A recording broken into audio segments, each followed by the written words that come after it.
পরিবারের সদস্যদের দিকে এতদিন জনগণ আঙ্গুল তুলেছে, আমরা আঙ্গুল তুলেছি। এবার কিন্তু আপনার দলের লোকরাই আঙ্গুল তোলা শুরু করেছে।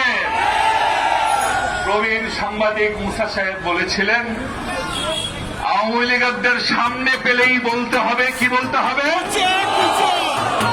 কিন্তু এখন শুধু আমরা রাজনৈতিক দলগুলো নয়, বাংলাদেশের যারা বিশিষ্ট বুদ্ধিজীবী আছেন, তারা যারা এনজিও আছেন, যারা বাংলাদেশের বিভিন্ন রাজনৈতিক সামাজিক কর্মকাণ্ডকে লক্ষ্য করেন, তারা এমনকি বিদেশের সিনেটে, বিদেশের সংস্থাগুলো তারাও আজকে খুব পরিষ্কার করে বলছে এই নির্বাচন কমিশনকে সরাতে না পারলে বাংলাদেশে সত্যিকার অর্থেই কখনো অবাধ ও সুষ্ঠু নির্বাচন সম্পন্ন হবে না।